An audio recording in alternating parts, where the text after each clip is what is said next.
Good evening.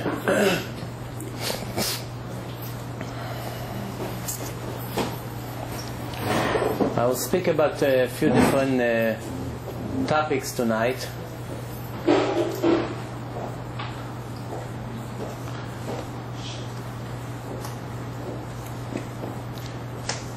The last 2 weeks, listening to the news, what's going on in the world, I know you heard that many times in the past, what I'm going to say now, but it's just one more step closer to these days that we've been speaking for the last few years. We're all waiting for the day that Mashiach comes, and there's going to be the revolution all over the world, and all the things that the Jewish prophet spoke about, that is going to come to the world. We are seeing every month now that it's becoming more clear. It's clearer, the picture. If you remember, a few years ago I spoke, even in these buildings, that the Zohar and the prophets are saying that just before Mashiach will come, there will not be one nation in the world that will stand Israel or the Jews. It will be all one hand, all of them combined, united, to come and demand Israel to give up Yerushalayim. That's really going to be the cause. And just in the last 2-3 weeks we made a few steps forward, because now we see that we lost Turkey, which supposedly was a friend. I always knew it's no friends, but friends like this, you don't need enemies. They were taking advantage on Israel. The Israelis are very naive because they don't have Torah, the leaders in Israel. They don't understand that the Torah already won from all these friends. But they believed them, and they gave them a lot of secrets and a lot of weapons and all kinds of electronic planes without a pilot and all kinds of devices, spying device.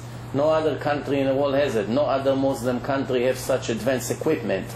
They gave it to them, of course with strong agreements that they'll never give it out to the Iranians or to the Syrians. But these agreements are all annulled now. They made a covenant with Syria and Iran against Israel, so now all the Israeli advanced weapon is in the hand of the enemies of Israel. That's number one. Number two, they continue to murder the Kurdish day and night over there, and the whole world does not make a beep. They use the Israeli weapon that they bought to fly and to see where the Kurdish are hiding, and they blow them up, hundreds every day, and nobody makes a beep.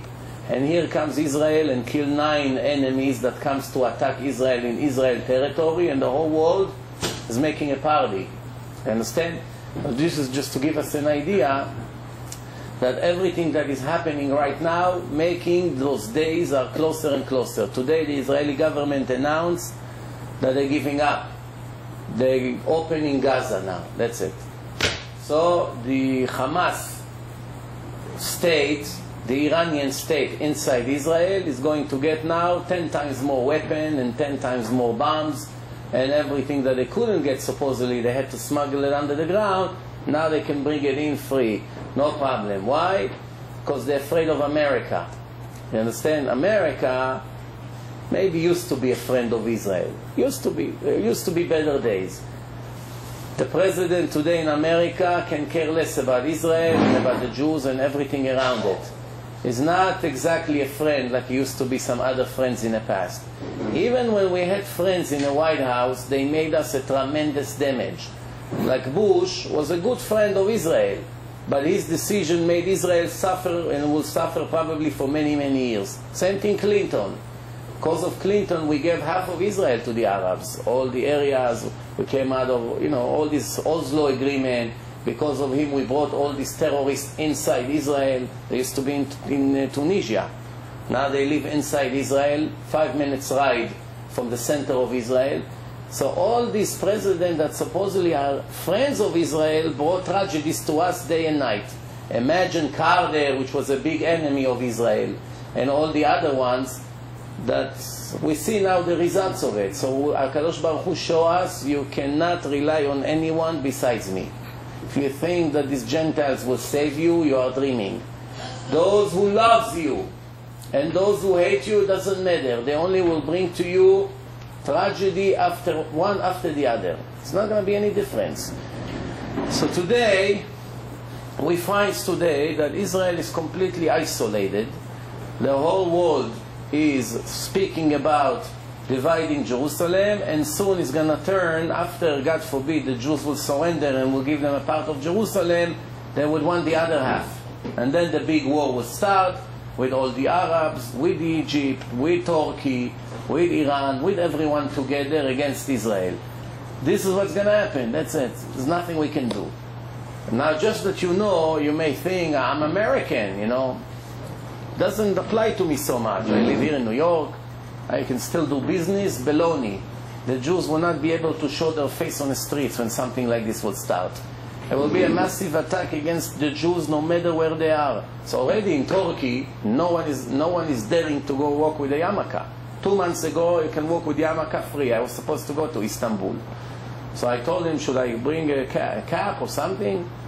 He said, hey, you know, it's up to you. No, there are people who walk with yarmulke. Today, you walk with the yarmulke in Turkey, it's a life risk every step. It's mamash like asking somebody to shoot at you. You understand? This is supposedly a friend. This is what's happening right now. The problem is that the worse the situation gets is only an indication of one thing. That this is 100% our fault. Because remember, the Goyim cannot touch us without Hashem's approvals. Hashem moves them according to His plan. And the plan is changing according to our deeds, what we do. If we do good, they leave us alone for a while. It can be 20 years, 40 years. There are parts in history that supposedly we had some rest for them. Like the time of King Solomon. In the time of King Solomon, not only they didn't bother us too much in certain times of his kingdom, they worshipped King Solomon. They brought him gifts. Was a famous king all over the world.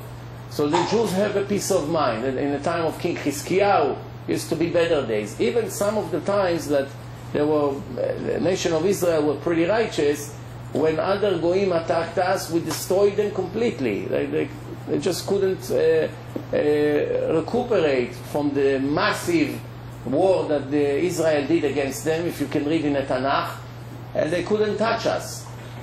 But however, when the Jews didn't do the right thing, we are paying for the price. So next time when you hear that the government surrendered and gave them another piece of land and gave them all kinds of reliefs, and they're afraid to say something, or they surrender to Obama, this is us.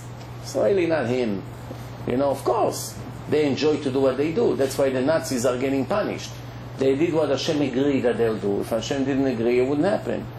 But they still get punished because they chose to do it and they enjoy every minute. For that, they're going to pay. But Hashem approved it. That's it. If Hashem didn't want it, do you think they can touch us? They wouldn't be able to touch us.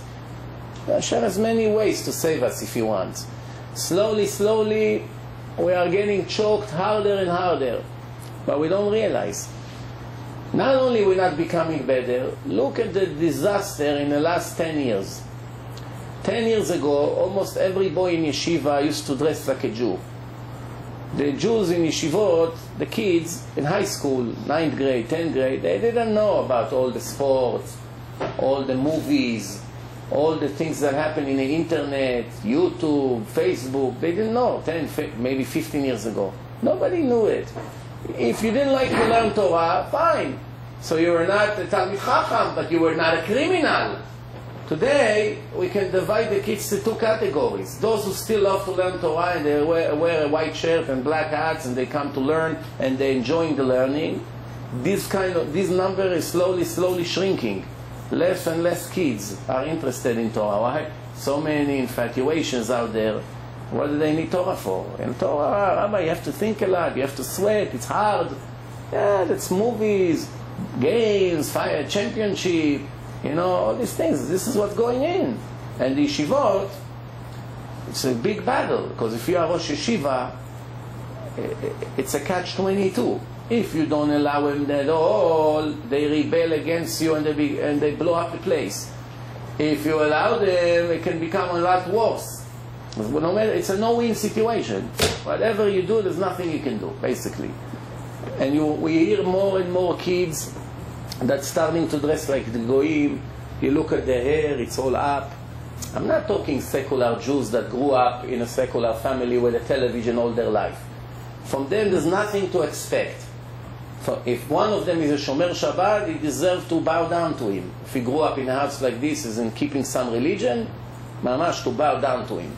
I'm talking kids that grew up in families that for thousands of years they were all religious. Father, grandfather, until Moshe Rabbeinu, for thousands of years.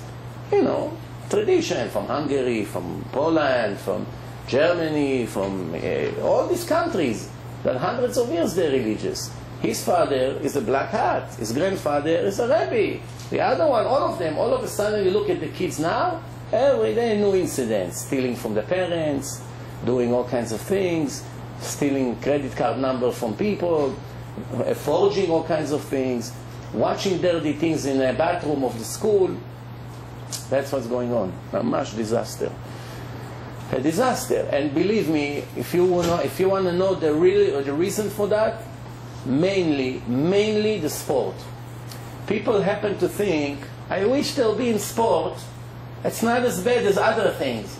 If they only will do sport, we'll be okay, the kids. Problem is that it starts with the sport, and then the sport brings you to do millions of other things around it. For instance, if they watch a game, commercials every 5 minutes. Commercials shows the new movies coming up. They show you some kind of Superman and all kinds of things. And what's this boy? He saw it. He's very curious to see. So next thing, he steal money from his parents. He take the bus. He go to the mall. He takes off his yarmulke or put a baseball cap, and he begins to watch these movies. The next thing, the movie was great because the Yetzer Hara enjoy every second. So now he see the preview coming up on that day. So he wants to go and watch that movie. And the next thing, he goes to dirty movies, and then they want the girls. And 2 years later, his father get a call that his son has a girlfriend and she's pregnant. What? My son is a yeshiva guy, in yeshiva, he's in 11th grade, 12th grade. How can it be? Where were we? Most parents are dreaming. They're very naive. You see, there are some places, you know, Queens, Baruch Hashem, has a lot of yeshivot, has a lot of religious people. I'm sure there's thousands of black hats just in Queens alone. Some of these parents are dreaming. They do not know when the kids finish yeshiva where they go, what they do. I have no idea because they are not aware of this world. Some of them already learn in a hard way, unfortunately. After some incident happened, they realize who are their kids. So I'm telling you, most of you are either Baalei Tshuva or beginning to keep religion or thinking about it. You should know it's not enough just to keep Shabbat and to eat kosher. It's not enough. There's a lot more into it. If the religious people cannot raise their children in the right way, what's going to happen with people that are keeping only 5–10% of their religion? This is the truth. This is what's going on here now.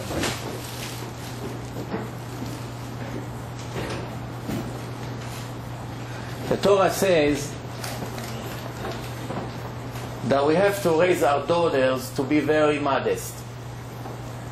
How does it start that so many girls are becoming completely not modest? I hear more and more of cases of girls who goes to Beit Yaakov and to yeshivot, and they come from Haredi houses, from ultra-Orthodox houses, that they have boyfriends in the internet, goyim in the internet. And some of them already married these goyim. One day they rebel against the family and they ran away with the goy to some country. It happens in the best neighborhoods of LA. It happens in New York. It happens around. It's all over. The Syrian community, after getting burned so many times, the rabbis of the Syrian community made a decree that they don't accept converts anymore. It's very easy to get angry at them. What do you mean? It's discrimination. A goy wants to be a Jew, you prevent him? But why? Why the rabbis made such a decree that they do not accept any converts, even real one? They don't play with that anymore. Nothing. Why? They saw that every other boy meets a girl in a club and brings her to the community and wants to convert her. And of course she will convert. Comes from a very rich family. She's going to live like a queen.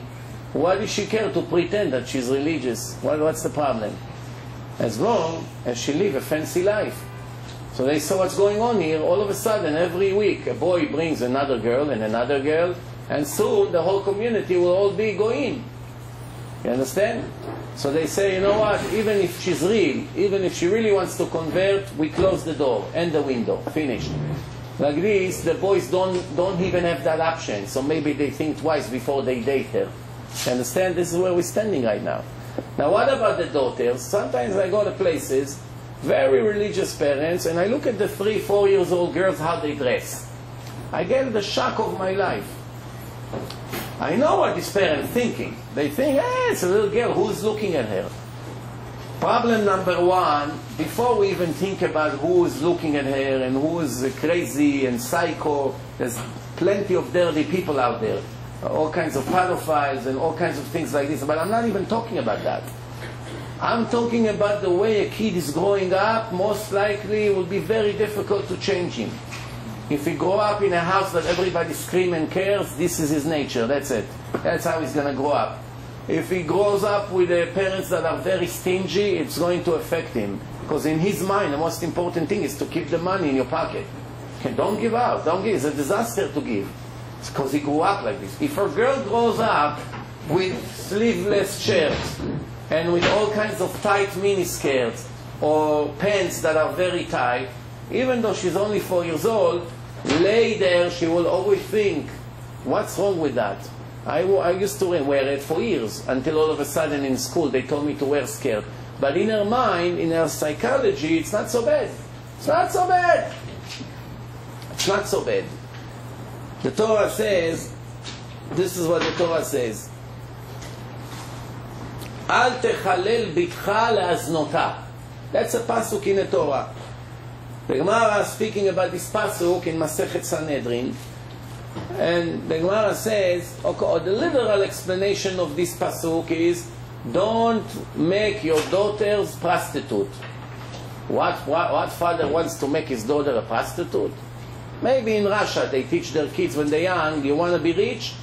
Let's teach you how to be a prostitute. The parent, the mother teach her daughter how to be a professional prostitute, and they send them to the United States to fancy watch stores to stand to work there, that every fancy guy who comes, they'll start with them. Or in Thailand, the little girls are waiting by the airport. As soon as you come out, they ask every tourist, are you interested in me? Why? The parents taught them. They don't look at anything wrong being a prostitute. This is their mentality. But we, the holy nation, are supposed to be holy. We have to be very careful how our daughters grow, right?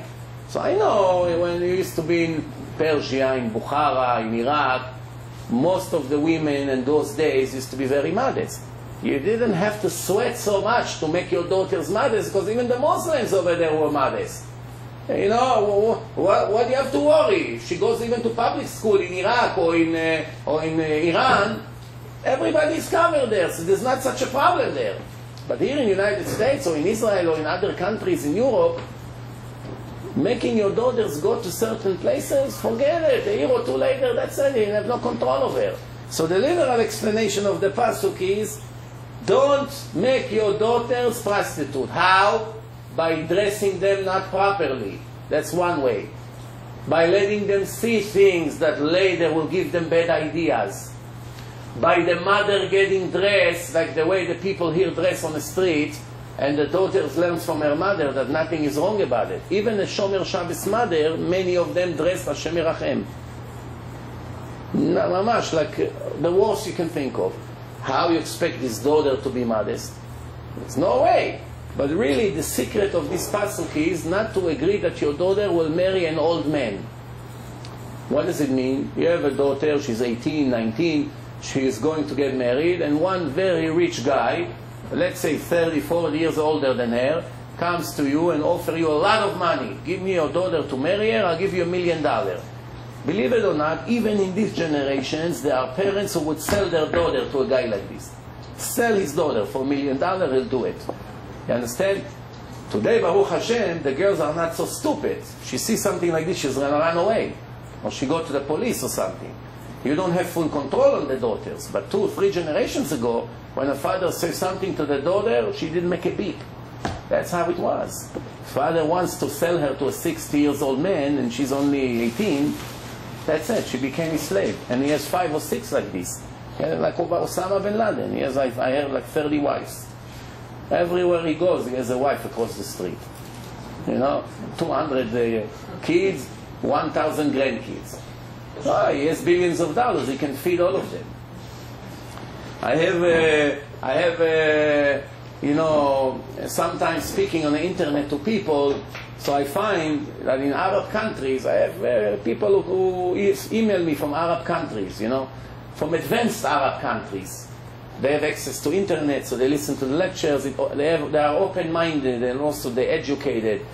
So I understand the mentality that in some of their families, the wealthy ones, the father hardly ever sees kids. He has few wives, and have many different kids with every wife.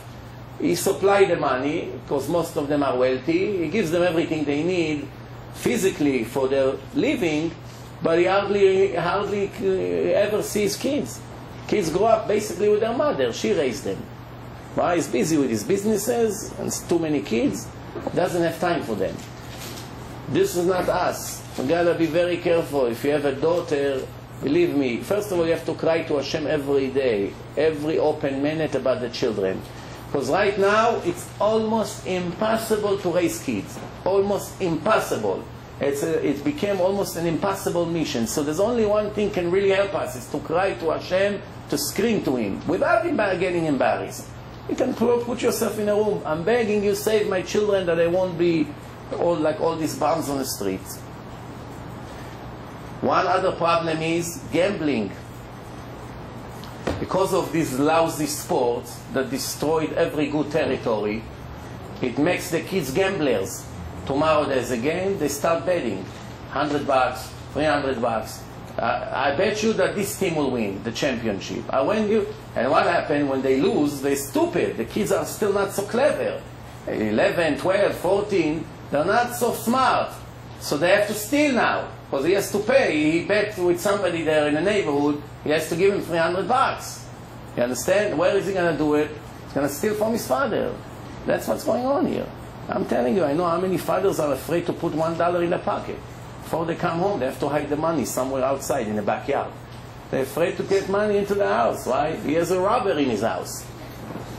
Yes, that's the situation. You have no idea what's going on.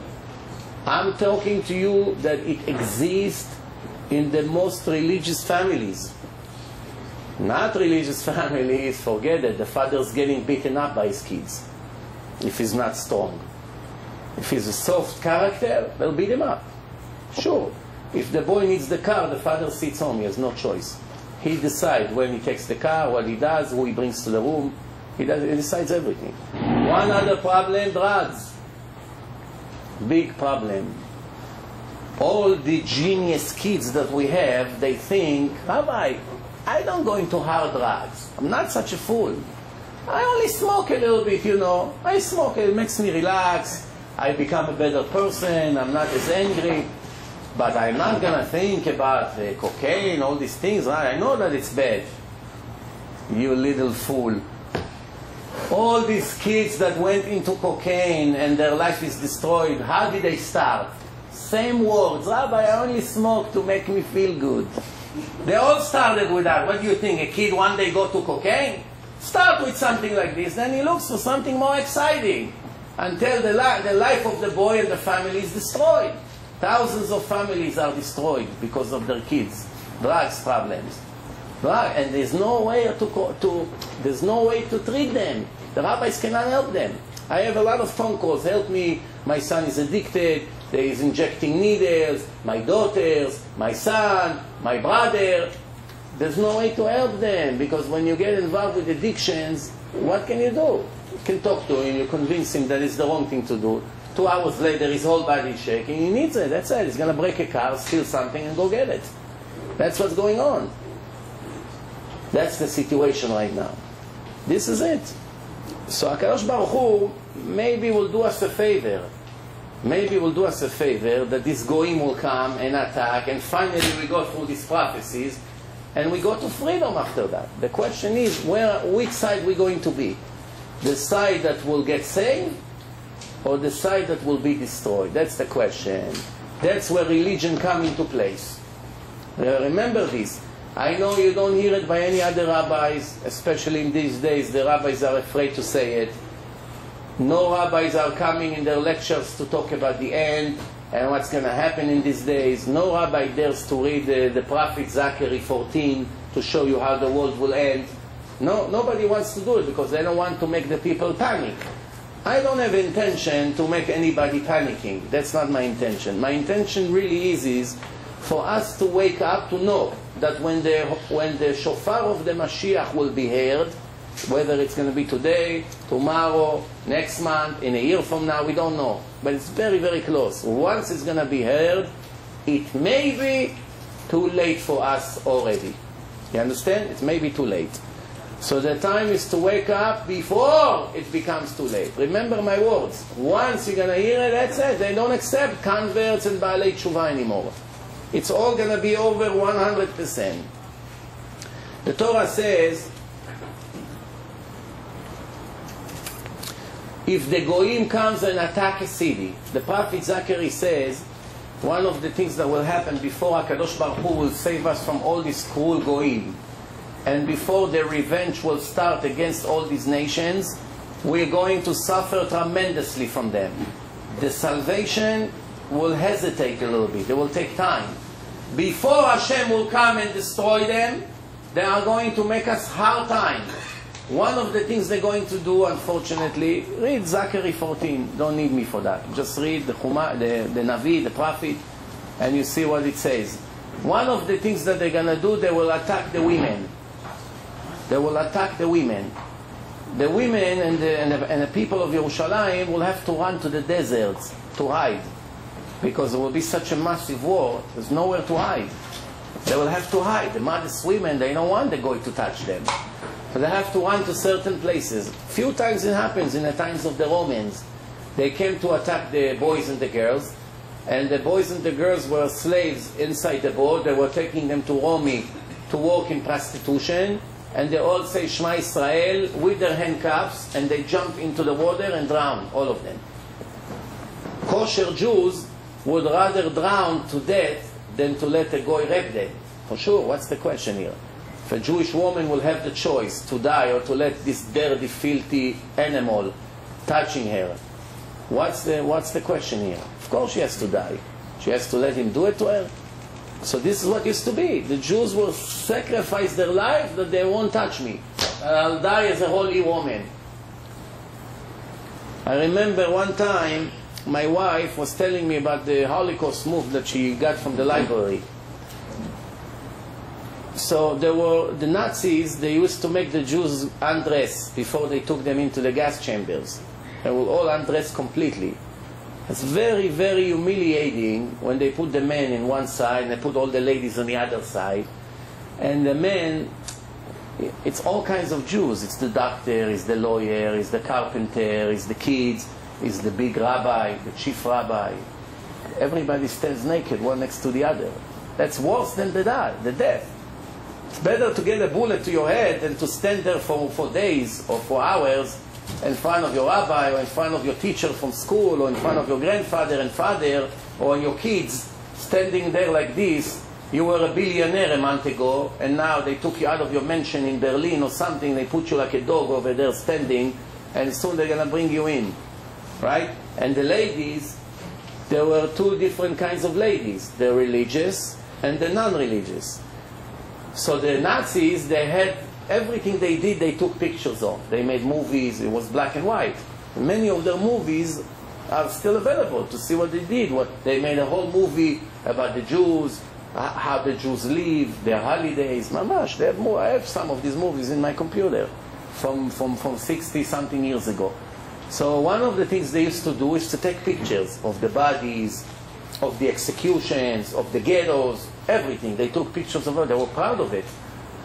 So when they come to take pictures of the Jewish ladies, there were two different kinds of behaving. The not religious women, they were crying that they're going to die. They only care about not to die. So when the Nazi animal come to take pictures of her naked, he didn't even bother her. Why? She's thinking about, I'm going to die in 10 minutes. What do I care? He's taking picture of my naked body.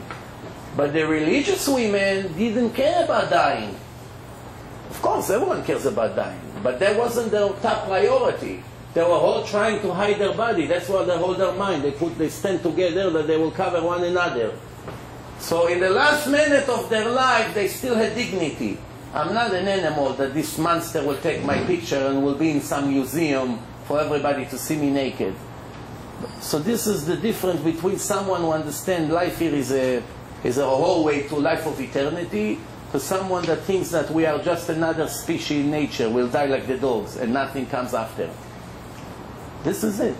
This is it when you are a human being that connects to Hashem and you understand the purpose of life, and you think that you're another animal in nature, just a little bit more intelligence than the other. So the Gemara asks a question, what happens if the Goyim comes to attack and they ask the Jews, give us one woman and we'll leave you alone. Give us one woman and we'll leave you alone. One woman. We want to take a woman of you, make her whatever we want to make her, and if you give us a woman, you push her out of the gate, because you used to have a wall around the Jewish ghettos always. So you push her out, we leave you alone. We take her and we continue on our way. Why do you think it's the halacha? Because they said, if you're not going to give us one Jewish woman, we're going to rape all of you. So give us one, we'll leave the rest alone. You don't give us, we come inside and we take everything. What do you think? What you should do? You cannot kill them. They're strong. They came with heavy army. You don't want to start with them that they burned the entire city. I'm just talking about this specific question that they are asking right now. Give us one woman and we leave you alone. What's better? To give them a woman and save the other 3,000 ladies? Or to say, no, we're not giving you anyone? What do you think? How do you choose? How do you choose who deserves to go? No, they saw a beautiful woman. They tell you, we want Rachel. We want that Rachel over there. Give her to us, we'll leave you alone. You can't do that, you know, and that's one of the things, no? That you're not to do. So the answer is,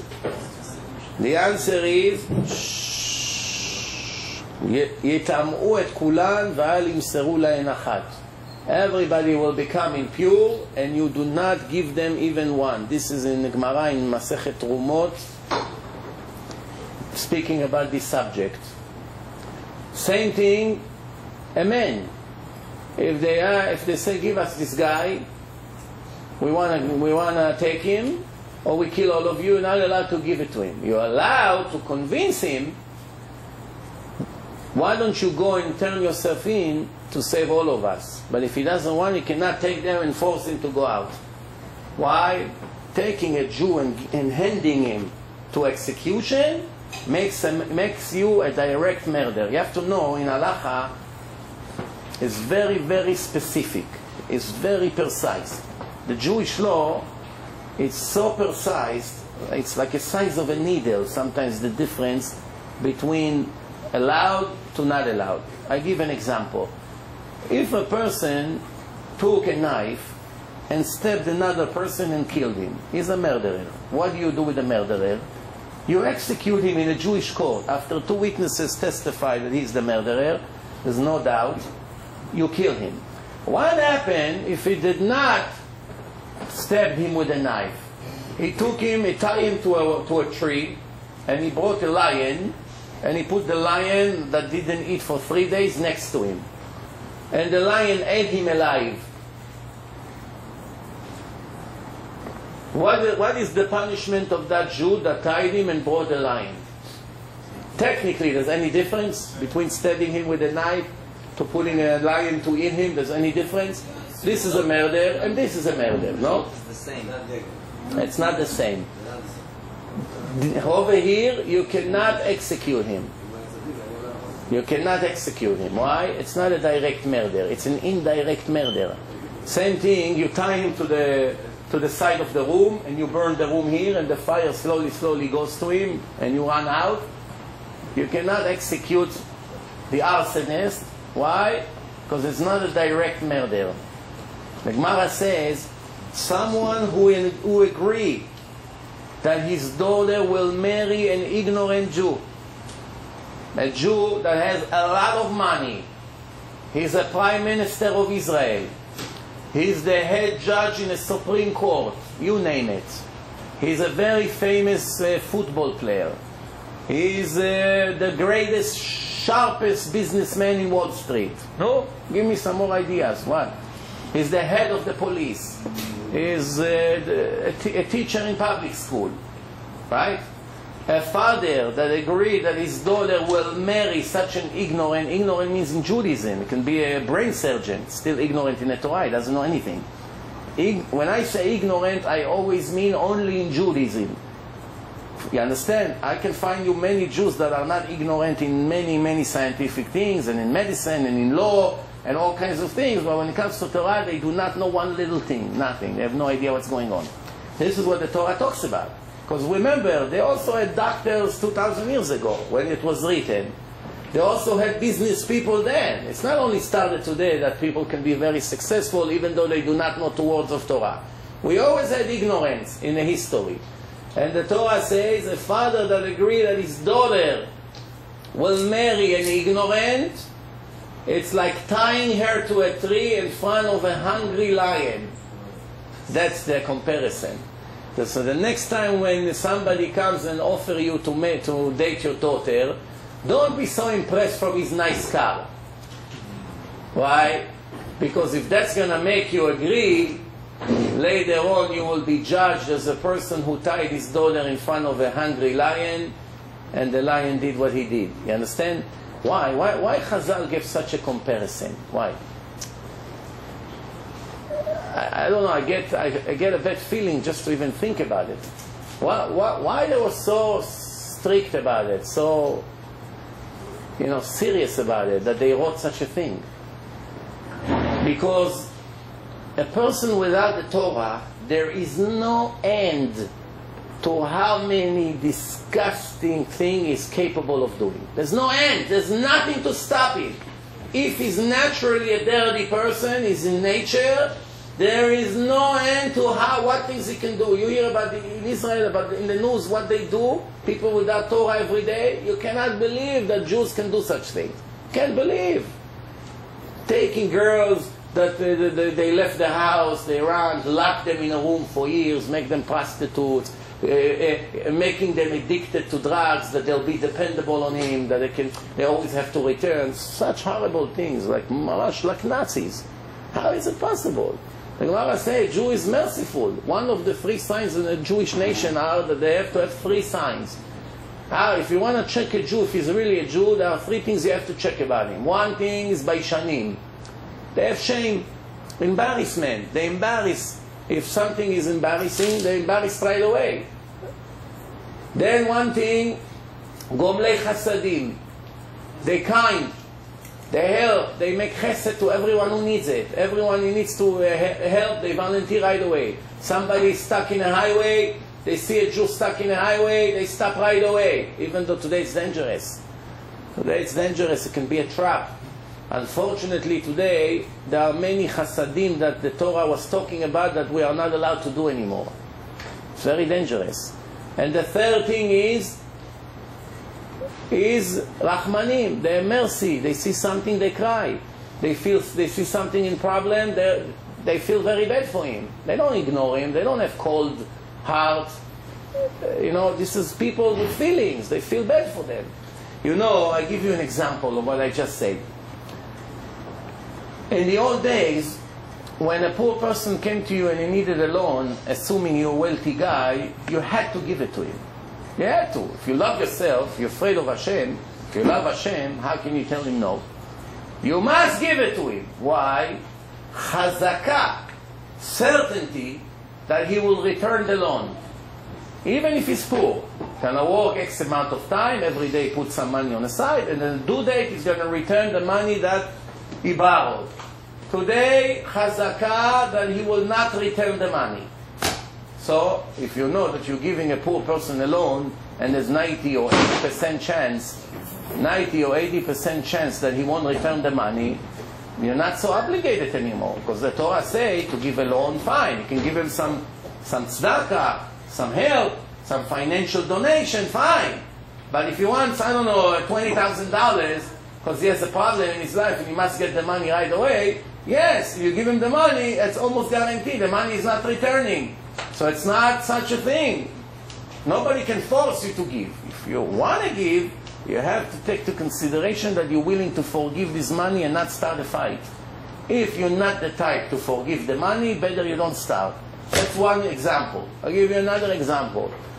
In the old days, if you saw a person with his donkey, and you know, they didn't have Mercedes, every Jew, in the old days. They had donkeys and camels. So the camel was a Mercedes, the donkey was the BMW. That's how it was. So if you see a friend with his BMW, has 10 bags of rice on the back of the donkey, right? And because the donkey is just has 4 legs, what can he do? 2 of the legs collapsed, and everything fell down. Or it's still tied to his back, we cannot get up, because there's so much weight. You have to help the donkey to rise. You couldn't ignore the situation. You had to stop, get off your horse or camel, whatever you had, and help the Jew. Gemara brings a story of one of the rabbis. I don't remember his name. I think it was Rabban Gamliel, but I'm not sure. So he saw one of the Jews. So he came to the Jew, and he said, I know I have an obligation to stop for my trip here and to help you to pick up all the stuff and make the donkey stand up. But since I'm in such a rush, or cause me to lose something. So how much this whole merchandise worth?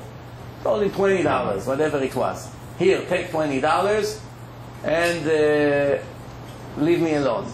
So, and make this whole thing hefker. Hefker means anybody who wants to take this rice can come and take it. It's not mine anymore. Like putting it in the garbage, right? The neighbors can take it if he wants it. So as soon as the rabbi started to make his step, he said, okay, I made it hefker. Since nobody comes to take it, I took it, and now I need help again. You understand the Jewish mind? But the point here, if he went by and he saw such a thing, he has to help him. Today, it could be a trap. It could be a robbery. Somebody put a donkey on the road. We don't have donkeys anymore. But today, we do it with a car. Blinking lights somewhere in the night. You stop your car in a dark neighborhood. What happened? I need cables. You come out of the car, you put a gun to your head and rob you. What do you know today? So many crazy people out there. What do you know? Especially if you're a woman, you want to help. Who knows what a psycho is this? What a trap it is? Don't have. You have to get nervous.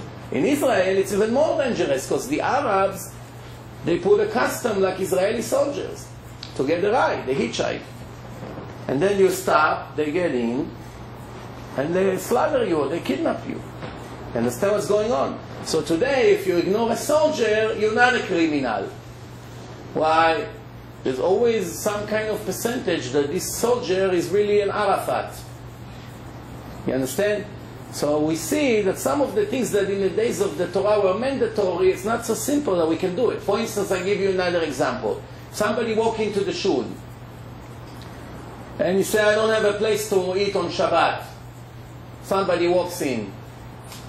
In the old days, everybody has to offer him a place to sleep, to eat. Today, you have to think a million times before you bring a stranger into your house.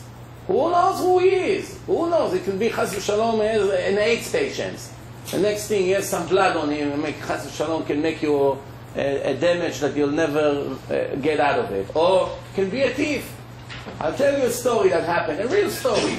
You know, there used to be a great Talmid Chacham and a huge tzaddik until 15, 20 years ago. He lived in Monsey. He used to be Rosh Yeshiva Torah V'Da'at. His name was Rav Yaakov Kaminetsky. His son is still one of the important rabbis of the generation, but he was a giant. When he was young, in his 20s, there was still Yaakov, before he became a giant rabbi. One time he went from one town to the other. Now you have to always remember when I tell you these old stories from 100 years ago, from 80 years ago, from 200 years ago, you have to understand, in the best scenario you had a train. If you had a train. And most people couldn't afford it. You understand? Like most people cannot afford to fly to Israel this summer because it's a $2,000 ticket. If he wants to take his wife and 2 or 3 kids, it's a mortgage just to get there, you know. So only the rich people. If you know today, if you go on an El Al fly in July, August, everybody there has to be rich. Poor people cannot fly in the summer. Only rich people. That's it. The poor people stay in New York. That's it. Let's be honest about it. So in the old days, people used to walk a lot. Since there was no transportation like today, people used to walk a lot. There's no other way. He takes his wife, his young wife, and they walk from one town to the other, and they have to go to the Jewish town where the main shul and the yeshiva is. It started to get dark, and it's heavy rain. Heavy, it's raining on them heavily.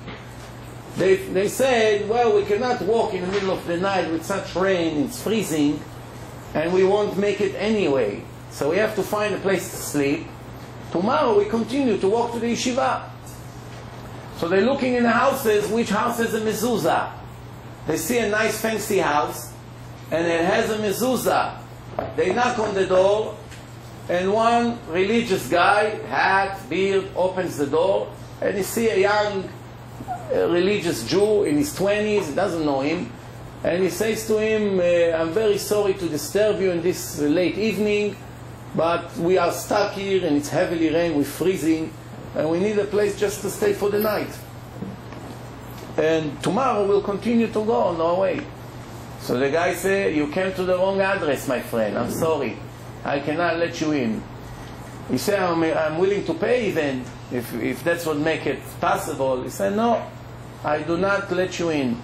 He said, but please, you know, it's pikuach nefesh. If you wouldn't be pikuach nefesh, and especially my wife here, she's freezing, I wouldn't knock on your door. Believe me, I'm embarrassed as it is. Let me in. He said, absolutely not. I don't care. It's not my problem. Can't believe it. What a cruel person. After begging him for maybe 15, 20 minutes, in the end, he agreed to let them sleep outside in his backyard and aside. There's some cover over there from the rain, but they have to freeze all night. It's pouring rain, freezing night. Sleep outside, but you're not entering the house. Everything is locked. He went to sleep in his warm bed. And Rabbi Yaakov Kamenetsky, when in his days that he was still called Yaakov, and his new wife are sleeping outside. Sleeping. Obviously they couldn't sleep in this weather, but at least they cover from the rain. Then the next day, it's Friday, they walk. They continue to walk a few more hours.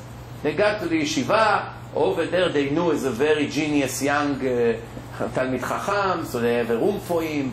They host him over there. Everything is fine. The next day, Shabbat, he sits in the shul on Shabbat morning, and all of a sudden you see that the rabbi of the yeshiva, he calls one gentleman from the crowd to give him the most important aliyah. Shlishi. The Ashkenazim, aliyah Shlishi, it's the most important one. For the Sfaradim, Shishi, it's the most important one. Because the Sfaradim goes according to Kabbalah. Shishi, according to Kabbalah, is the most important one. The Ashkenazim go according to the Pshat. That's why they give the first possible aliyah to the rabbi after the Kohen and the Levi. But if the Kohen and the Levi are not, there's no Kohen in the shul, then you have no obligation to the Levi, because the Levi only get it from the power of the Kohen. You need a Kohen in order for you to give the Levi Sheni. So if there's no Kohen, the first aliyah goes to the rabbi. So it goes by the order, first, second, third. First and second you are obligated to give to the Kohen and to Levi, so the third one it goes to the rabbi. By the Sfaradim it doesn't go by the order, it goes that 6 is Yesod, it's Tikkun HaBrit, and it symbolizes Yosef HaTzadik. Because we have the Ushpizin, right? When we do in Sukkot, Ushpizin, every night somebody else. Abraham first night, Yitzchak, Yaakov, and then we have Moshe, and Aaron, Yosef, and David. 7 Ushpizin, 6 one most important one is Yosef, which is also the only one who was called Tzaddik, because he was keeping himself clean in holiness with the ladies. He watched himself like his father. Yaakov also was like that, so Hashem called him Yosef HaTzadik. It's the only one who clearly his name was mentioned as a Tzaddik. That's why we go by Shishi. So Rabbi Yaakov Kamenetsky see who they are inviting to get the most important aliyah, this murderer. He went crazy. Such an evut, such a problem. Couldn't believe it. He ran quickly to the Rav.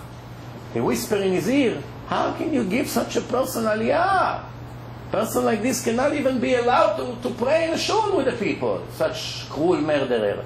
Why do you give him a prize? So what happened? He said, I was freezing. Thursday night, all night, he made me like a dog sleeping outside, freezing almost to death. We begged him to go in and to sleep in his house. He didn't even care. Now you're giving him, he's from your community? So the rabbi said, relax, relax. Don't make a big deal out of it. I'll explain to you after the davening what happened. He trusted the rabbi. He went, he sat down.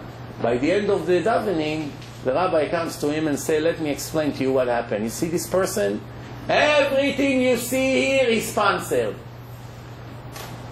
He was the #1 machnis orchim, accepting guests. Everyone who came to town and needed a place to sleep went to him. Everyone. He had rooms for everyone. Everyone is eating by him, sleeping sometimes weeks by him. But a night before you came with your wife, on Wednesday night, one of the guests that came in, like you, on the way, it was raining night, he gave him a room to sleep. In the middle of the night, he robbed him from all his money and jewelry and disappeared. So he swore that his house is closed and he doesn't let anybody in. He make like a neder, a vow. After what happened, he said, that's it. If you cannot trust people, they're so ungrateful, you come, you give them a place to sleep, they steal from you and disappear, finished. You understand now what happened? So this is the story. What do we learn from this story? What we learn from this story is that what would happen if, God forbid, Rabbi Yaakov Kamenetsky would die that night? Get a long disease, infection, can die. Even today people can die if they freeze. What happened, chas v'shalom, him or his wife or something like this would happen, he would die. He wouldn't have all the thousands of talmidim and hundreds of rabbis that he made them rabbis. All the important rabbis in all the communities all over America, in Israel, in Europe, in all kinds of places are his students. The yeshiva, all the Torah that he taught, all the books that he wrote, how many lives of people he saved, how many peace in the family he made. Oh, the list is huge. Everything will never happen because of who? Who's going to pay for everything? Who? Not the rich guy. The thief from Wednesday night. A person comes, he steals, he doesn't dream from his stealing what can happen to him. Because he's thinking, listen, according to the Torah, whatever I stole, I have to give double. So, okay, I'll accept my punishment. But, not true. Sometimes stealing, making such an impact of the life of a person and affecting so many other people, that you are liable to much more than stealing. This is a perfect example. If Rabbi Yaakov Kamenetsky, chas v'shalom, would die that night, 60 years before he passed away, all the billions and trillions of Torah and mitzvot would be prevented. Who would have to pay for each one of them? In Gehenom, in hell? Who? That thief. That's besides the punishment that is ungrateful. They give him a meal to eat, they give him a place to sleep, and in the end he steals and disappears. Can you understand what a dirty person? The more you are obligated and the more grateful you have to be to somebody who helped you, the more yetzer hara, the more evil inclination you have inside you to do something ungratefully to this person.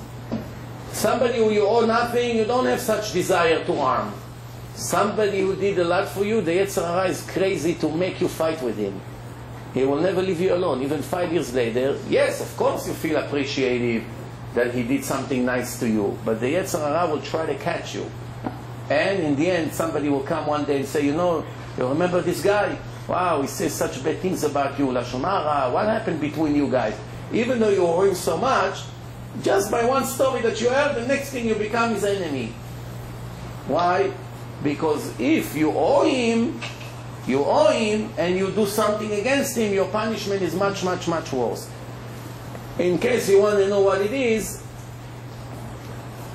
I made a whole lecture. It's not on a website. I didn't have the guts to put it on a website. Because after I would put it in a website, probably you would see an X on every one of my pictures on the street. Why? Because the other rabbis will destroy me. But this lecture is a lecture that no one is there even to think about speaking about it in a lecture. I'm not that crazy. I didn't make the lecture in a public place.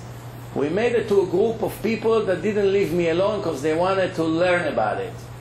Since we did it, I say, let's film it. Maybe one day I'll have a use for it.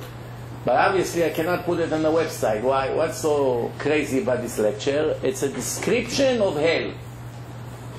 What exactly happening there from A to Z. With the names of the angels, 7 different places, what color of the fire, how many windows are there, the gas chambers, who goes to which section, for what scene, for how long. Horrible. Let's put it that way, that Auschwitz is way, way, way below what's going over there. Just for you to understand. But obviously I cannot put it on. But what's good about it? It's good for some Jews. Most Jews are living in a lie. Let's face it. Almost all of us are lying to ourselves. Almost all of us. Some of us are big liars. Some of us are small liars. For instance, some of us are such stupid liars that even the obvious things we are lying to ourselves. He steals every day and he convinced himself that it's a mitzvah. Why? He steals from a rich guy. I'm stealing from him, I'm giving to the poor. It's mitzvah, trust me. Hashem will love me. This is a bad liar and also stupid. But sometimes the Yetzer Hara, the evil inclination, is a genius. He makes it look like a real mitzvah. Even for Rosh Yeshiva, it looks like a mitzvah. You know, like throwing a guy from the yeshiva, of course, he's a rotten apple in a basket, he makes everything rotten. It's not so simple. So this is not available, not for downloads, and it's not in a website. But if you're brave enough to hear it, I promise you, if you're the type that can handle the truth, it will give you a shot and make you fly 1,000 levels higher. But it's not enough to hear it once. Every month at least you have to hear it once, and you get a boost for another month.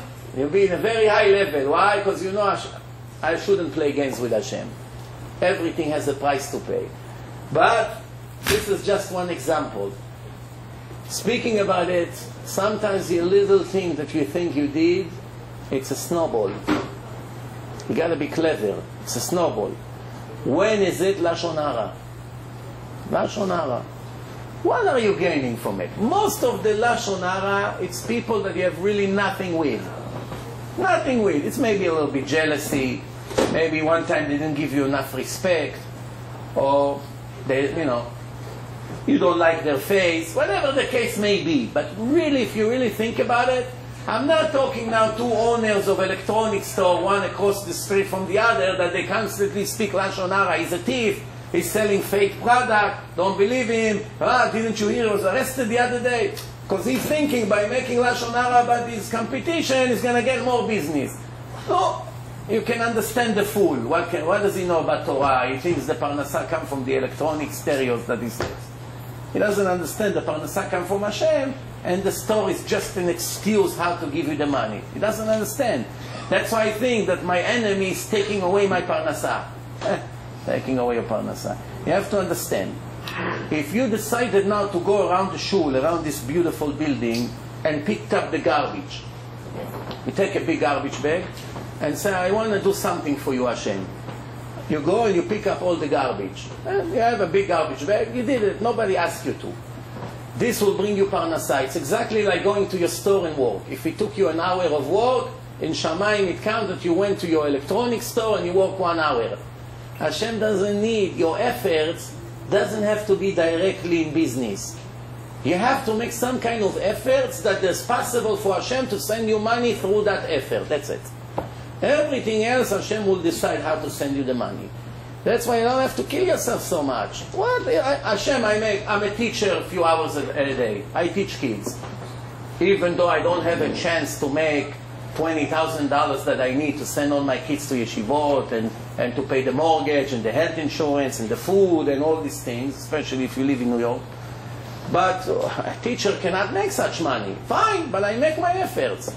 The next thing, money start coming from areas that you never dreamed from. One guy likes you as a businessman. I want you to learn an hour with me. Don't worry about money. You have problems, you come to me. Next thing, your wife's father was a very old man. He passed away. He left you $1 million. You don't know. Hashem has many different ways to send money. Many, many different ways.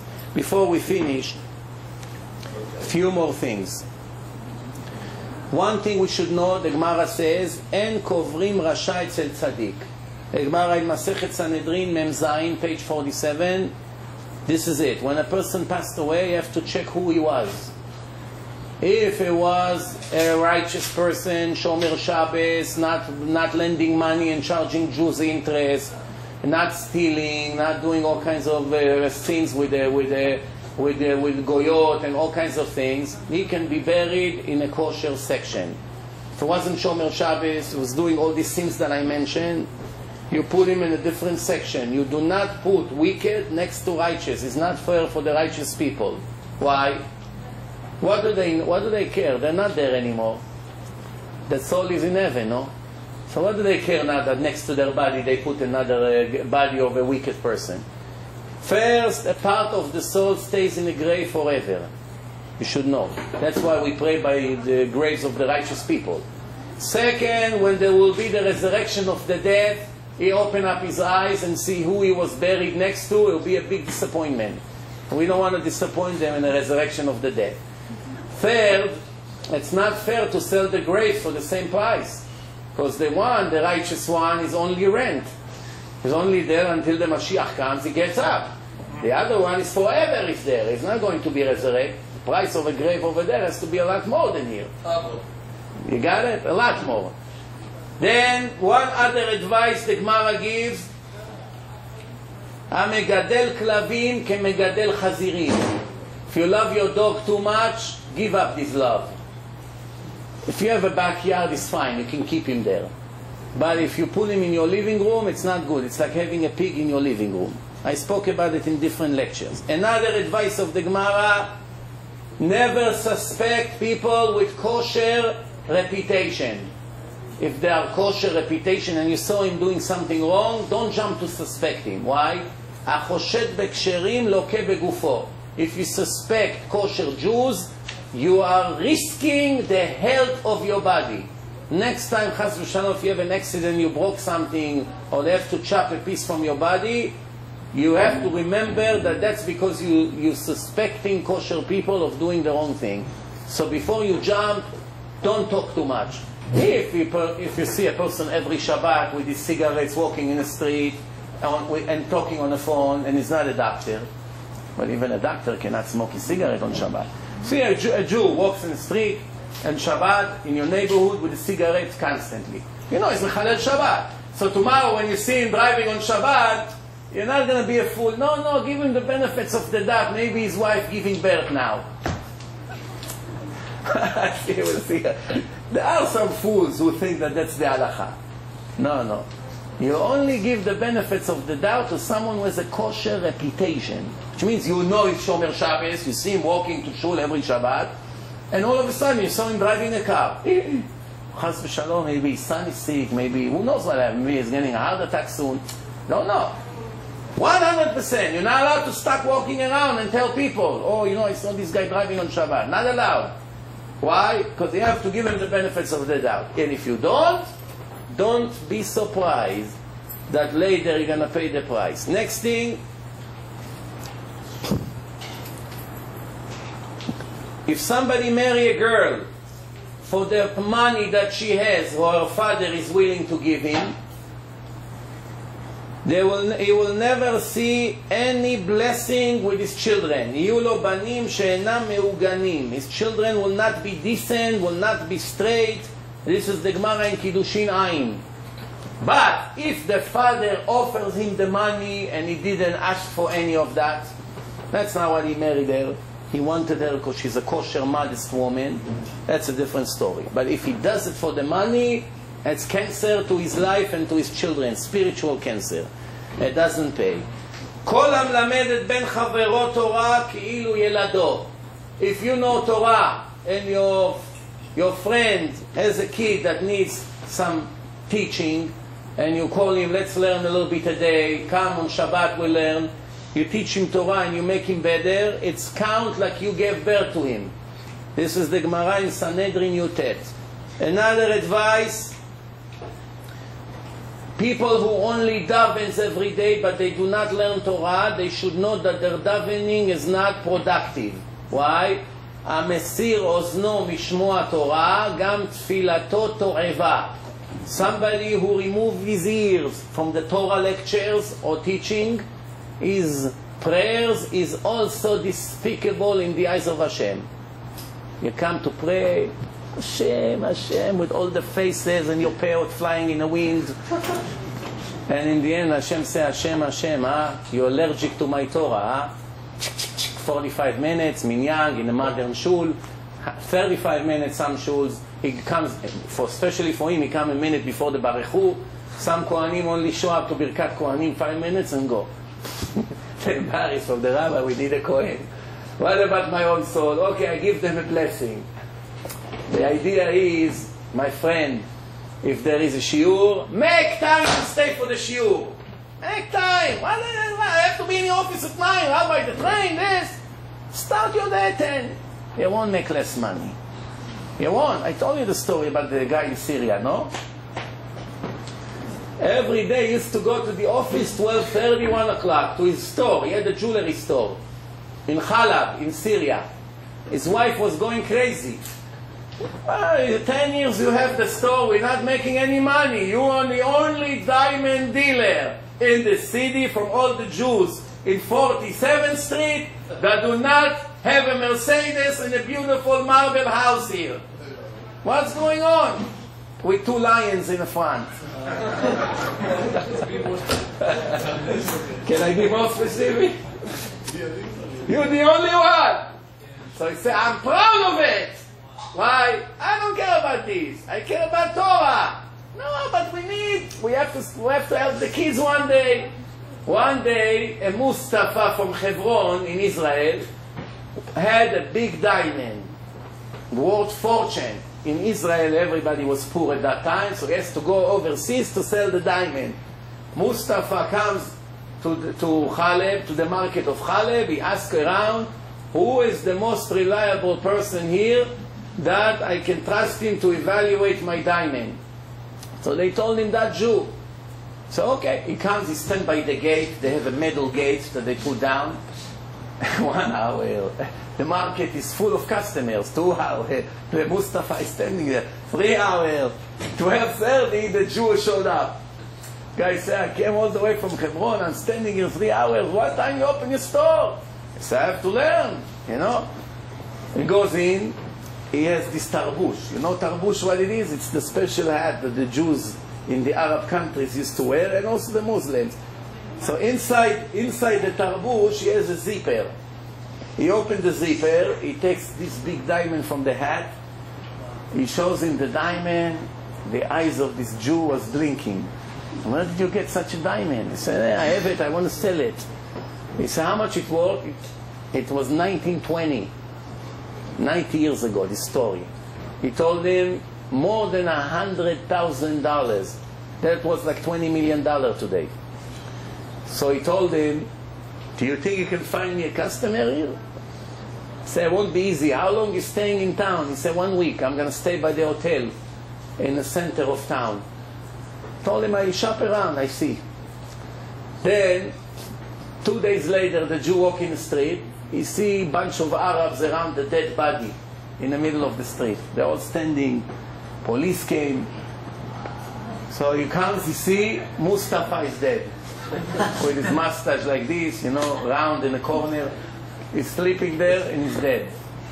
Now, the owner of the hotel runs with the bill. There's the police, the sheriff over there. He runs with the bill. Hey! He stayed by my hotel for a few days. I gave him food, I gave him this, I gave him that. Well, who's going to pay me for the bill? The guy is dead, he doesn't care. He wants the money. So they make an auction. They sell his belongings, whatever he has. He has a bag, he has a kilt, sell his mustache. They sell everything. You know? So somebody bought a shirt, a few dollars. Somebody wore his jacket, his long kilt. They sell everything. The Jew, he was the only one who knew that his hat has $100,000 inside. So they say that for the hat, 10 lira, 10 old lira. Somebody say 12. That was already the value of it. It was worth maybe 15, but it's used. So he said 18. They all look at him like he's crazy. So 18 is yours, take it. He gave them 18 lira, he took the diamond, and he became a billionaire in one night. So he comes back to his wife and says, see, now I can put 4 lions next to the house. What are you worried about? Don't you have faith in Hashem? If He wants, He'll make whatever He wants. Come on, enough already being a coward all the time, afraid. But Rabbi, I do everything and I didn't get it. Because Hashem doesn't want you to be rich. It's a part of the plan. Nothing to do with you. You do everything right. Not always as a punishment. This is a part of your test. That's it. You gotta live simple life. It's better for you. Better for you. I can tell you, with experience that I travel to different places, the richer the place is, the more problems the people have. The more rich, the more wealthy the person is, the more miserable his life is. Guarantee. 100%. That's why Chazal wrote, Marbe nechasim, marbe deagot. The more you have, the more you worry. Pay attention. All the rich people have gray hair. Or they don't have hair anymore. Why? From worry too much. No, that's only a joke. It's not in the Torah. Okay, just 2 more minutes. A man has 248 organs. A woman has 252 organs. 252. 3 things are coming when a person is not ready for them. He's very surprised when it happens. Finding a lost object, being bitten by a scorpion. You don't know. You sit somewhere in the grass. Oh, the next thing you feel something. An hour later, it's too late. So that's a big surprise. And Mashiach. When Mashiach comes, one person will be in a bathroom, one person will walk on the street, one person will smoke a cigar, one person will be in the middle of 18, say, Shlach Goalenu Bimera, oh, hear the shofar. Ooh, big siren all over the world. It's getting stronger by the minute. So that's going to be a big surprise. In that case, why the Gemara gave only these 3 examples? There are many things that come as surprise. Heart attack is also a big surprise. Not for those who eat pizza all day. In general, it's a surprise. No, a person is not ready. Oh, 1 second, it's too late. That's it. There's many things that comes with surprise, no? So the answer is, the Gemara wanted to send a message. What is the message? When Mashiach will come, for some people it will be like finding a treasure on the street, and for some people it will be like a scorpion. Depends who you are. You got the message or no? If you're righteous, it's like finding a diamond when Mashiach comes, when you hear the shofar. If you're wicked, the real problems begin. The question on what side we're going to be. One thing. Another thing the Gemara say, Kol שעברו עליו 40 יום בלא ייסורים קיבל עולמו. Every Jew that went 40 days without suffering, it's a sign that Hashem pays him for his mitzvot in this life, and he has no share to the next life. But if he constantly suffering, every week, every other week, every period of 40 years, he has some suffering.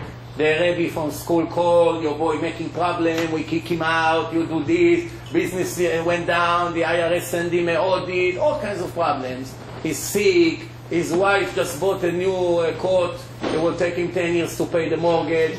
Everyone with his own suffering. That means Hashem didn't give up on you yet.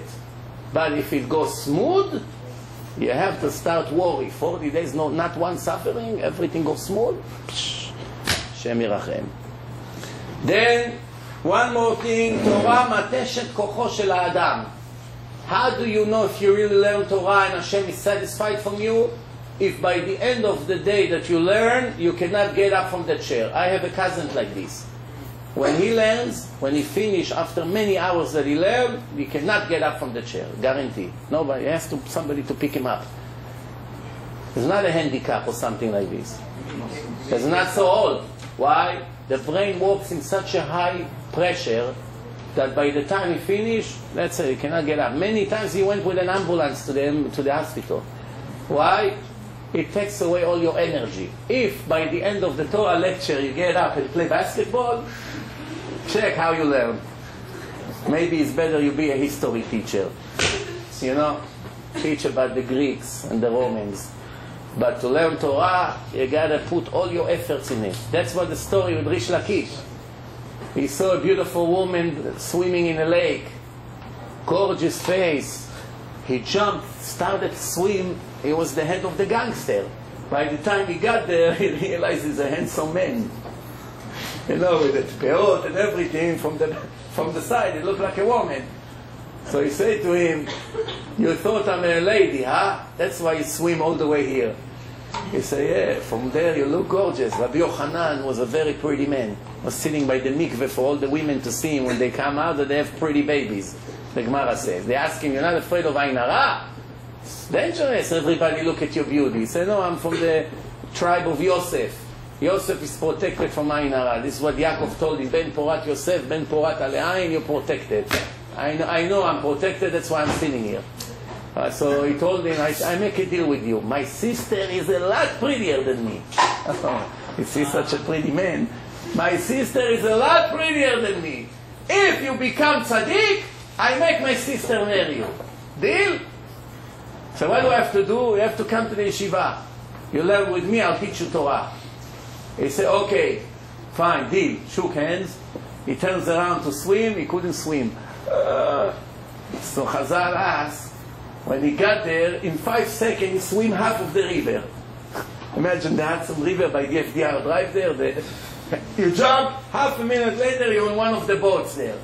Now you want to swim back? I can't, help me. Why?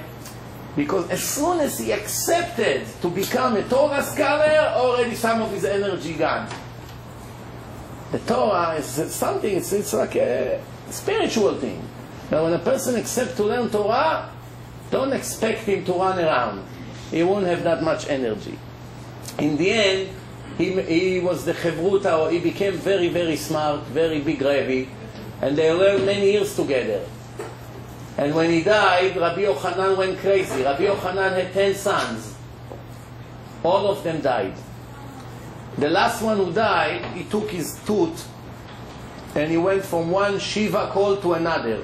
Jews were mourning on their kids that died. So he went and said, you just bury one boy, I bury 10. Don't give up.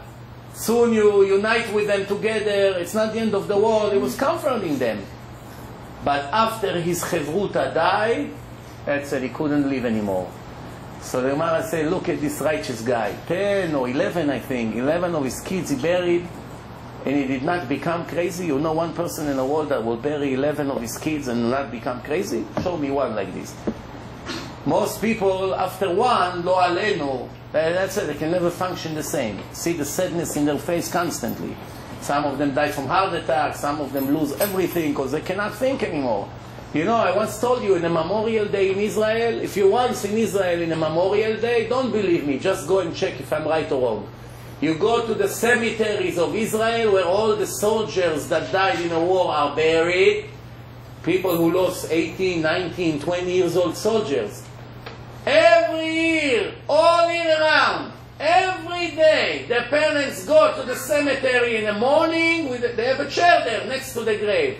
They sit by the grave from morning to night, 365 days all around, for 10, 15, 20 years. They don't miss one day. That's my life. They interview them with a camera. On the Memorial Day, they show it in Israel on the television. Not 1 or 2 or 20. Hundreds of parents. They gave up everything they have. They had businesses. They gave up everything. All they do, sit there, they bring some food, they sit there, they talk to him, they cry. That's their life. You understand? He buried 11. And he did not become crazy. He was still a happy man. When he lost his chevruta, he didn't have somebody to learn Torah with. He went crazy. The Chachamim were praying for him to die. Do you ever hear such a thing, that all the rabbis gather together for some rabbi to die? They felt so bad for it. Let's say Kaddish for our friends. Let's learn Mishnayot. Hashem, please take him. Don't wait another week. Tomorrow, please. Why? They saw how much he suffered. Say, take him to heaven. So, he had other replacement for Rish Lakish. Other rabbis came. So everything he was saying, the other rabbis say, yeah, you're right, Rebbe. That's the right answer. So he told them, I brought you to learn with me to tell me that I'm right. Everything I say, my Rish Lakish, before he died, he gave me 20 kushiyot. I enjoy learning with him. Everything I say, he challenged me. Everything with you, yes sir, yes sir, yes sir, yes sir, everything yes sir. That's why I couldn't find replacement for him. And he was an ex-gangster. One time he came to the yeshiva and he saw that he's very upset. He told him, the ex-criminal, why are you so upset today? Say, I went here and I got mugged by criminals on the street. They stole my wallet. So he told him, if I'll get you your wallet back, you'll be able to learn normal today, because I see you're not functioning today. I say, yes. So he went to the street. You know, he used to be the head of the gangsters. He took 1 or 2 of the criminals there in the street. He said, I give you 1 hour to get the rabbi's wallet back in my hand. If not, I burn all of you. Right away, phone calls all over. Hey, we messed with the wrong guy. This rabbi is not so innocent. He has some bad friends. 5 minutes later, the wallet was there, and Rabbi Yochanan relaxed and started to learn. Now, many people think why he was upset. It's like somebody comes out of shul and he got a ticket. Now he has to go learn Torah. He cannot learn because he got $100 ticket. Chaz v'shalom, to think Rabbi Yochanan was in this level, that somebody stole a few $100 from him, so now he cannot learn. Why was he upset? Who knows? He didn't want the guy who stole it to have the Avera, because it came from his wallet that was stolen. Nah, you're too nice. I don't think he was thinking about the thief. No. Why was he upset? What he did wrong, that something had been stolen from him. Ah, good. He said, no Jew or Goy can lose 1 penny unless if he deserves it. For instance, if you stole $100, now eventually you have to lose $200 one day. If I lost few $100 in my pocket, it means I'm guilty of something. And that did not give him rest. He could not focus on the learning, because he says, I made a sin. Maybe I stole money. From who? When? How? What did I do to deserve to lose? I'm so careful with money. I don't use a pen without permission. I don't do anything. I don't walk on people's grass. What did I do that now Hashem sent me a thief? You understand how a kosher Jew think? The money, you can burn the money away. Big deal. Hashem sends new money. It's no problem. The problem is the cause. The cause, why it came to me. Why the thief came to me and not to somebody else. That means I'm guilty of something. One last thing for today. And we did find out what he was guilty of? No, he wasn't guilty of anything. So why did they rob him? No, so once he got it back, he relaxed, because he knew, in the end it came back to me. It was only a test. It goes in the end if you lost it for good or not. The last thing, and we'll finish with that, we have 5 more minutes, 3 more minutes I should say. So it says like this.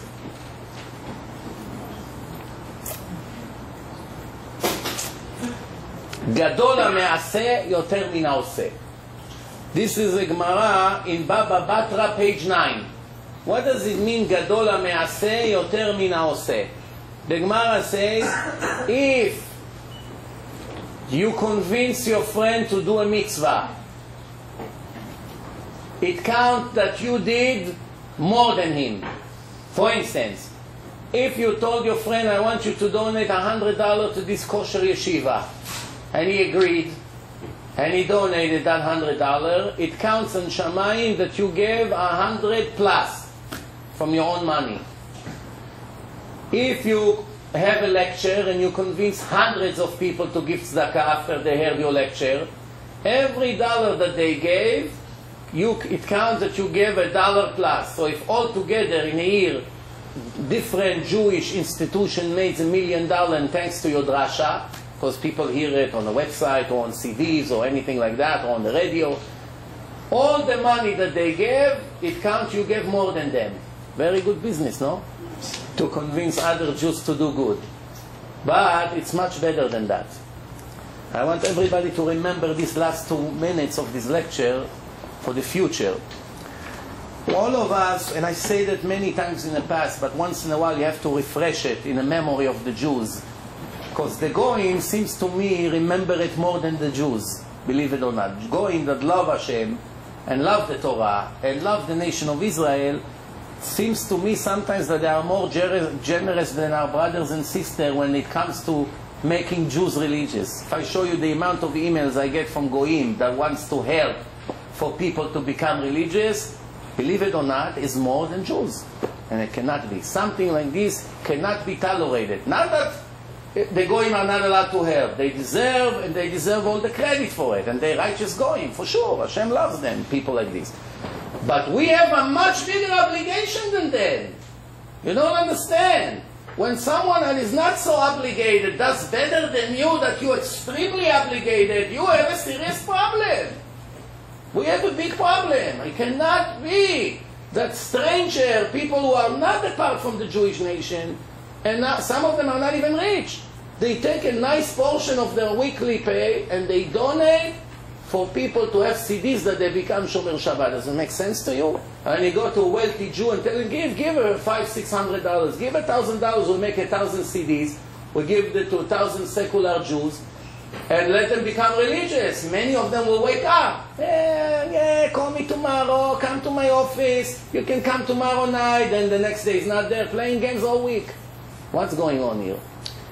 It's true Jews have bigger Yetzer Hara than the Goyim, and the Satan is fighting all his efforts for Jews not to do anything good for others. It's true.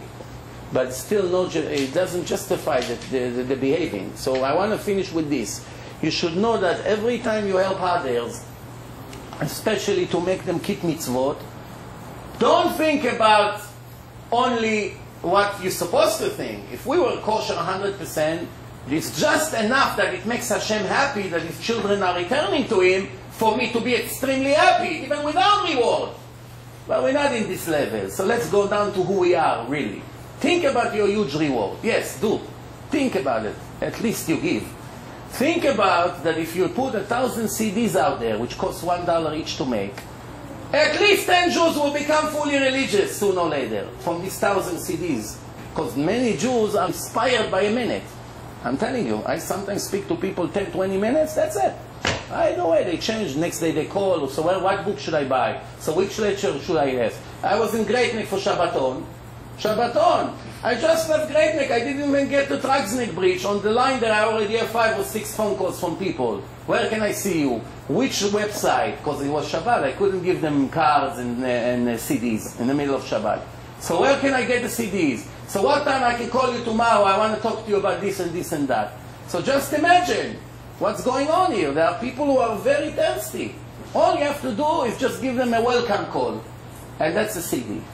And they start to keep. Just enough that he start eating kosher from now on. What do you lose? So every mitzvah that he does from now on until the end of his life count like you did more. For $1 than it cost you. Why when it comes to money, Jews are very clever where to invest? While when it comes to eternity, everyone is stupid. Why? Why does it have to be that way? For money, for 10, 20 years that we're going to be here, everyone is a genius. No, this stock, that stock, I'll show you the history, everything they know. Business, where to buy, how to save, China, India, don't make it there, it's going to cost you 10% more, I'll save you. When it comes to this, everyone is a fool. From the richest guy to the poorest guy. What's going on here? So the idea, the conclusion of this is very simple. I always said, and this is the last sentence for tonight, just remember, I always said, even if you gave any amount of CDs to people and they never become better by anything, let's say that the CDs are the most boring ones in a history, and there's really nothing interesting about it and nothing inspiring. Let's describe the war situation. But the Jew listened for 1 hour of Torah in his car. He listened to it. In the end, he said, waste of time. But the hour that he listens to it, it's thousands of mitzvot. Even if you won't change by anything. Because every letter of Torah, every letter, every word that you say, 5 letters, it counts like 5 times putting tefillin. Did you know that? Here I'm speaking for 1 hour and a half, or 1 hour and 40 minutes, let's say. I already say tens of thousands of words, which each one of them in average have 5 letters.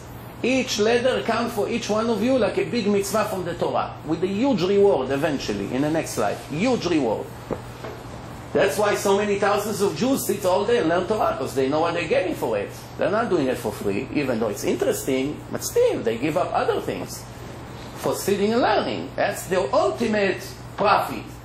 But the idea is that if you put 1,000 DVDs out there, every DVD, Torah and Science, is 4 hours of Torah. 4 hours!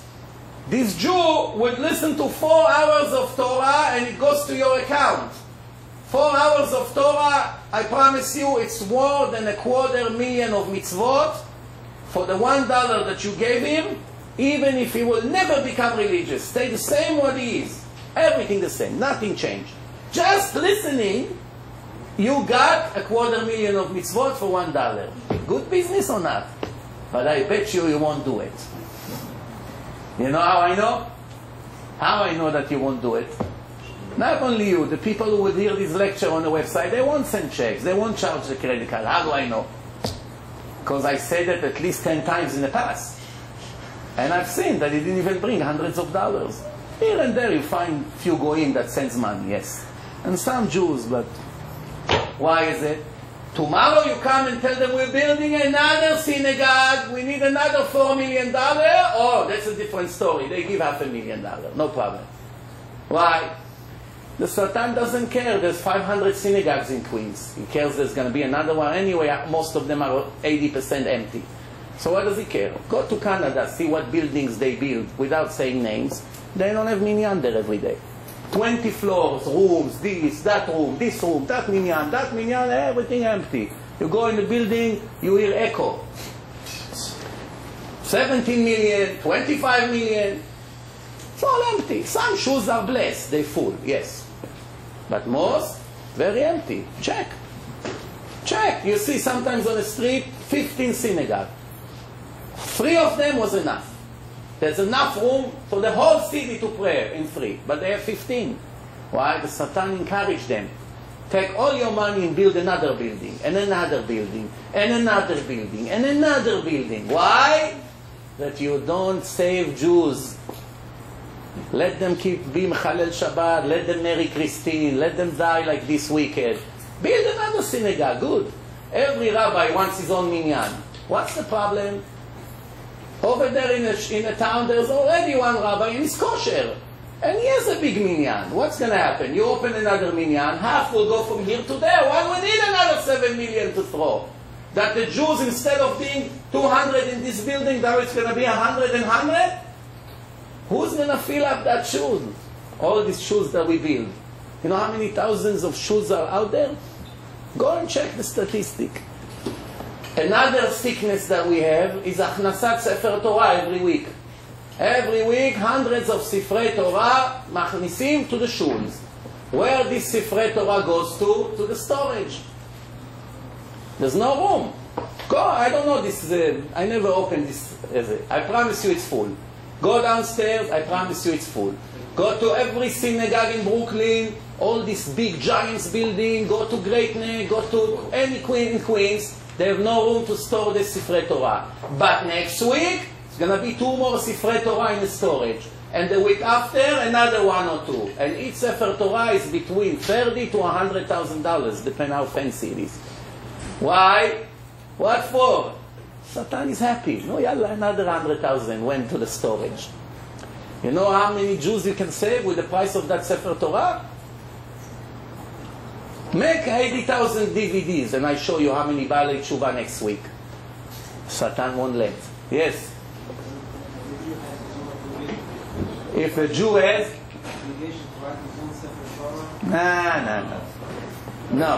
No obligation. Even though it's one of the Taryag mitzvot, we don't have an obligation for it.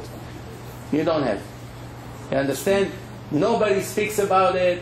Nobody convinced the Jews. Imagine if every Jew will have his own Sefer Torah. Where we will put them? You cannot put them in your living room. Your wife has to change her clothes. You have some guests that forgot to get dressed. They won't be able to come to your house if the Sefer Torah will be in your house. And all the Jews who live in tiny apartments, the whole apartment is 1 room, where are they going to put the Sefer Torah? You know, already in the shuls there's no room to store them. Soon you're going to need to dig another floor under the basement just for them. You know? Let's focus on what really it's an obligation. Thank you very much again to Yaniv, to Chazak, to Bet Gabriel, and to all of you. Thank you.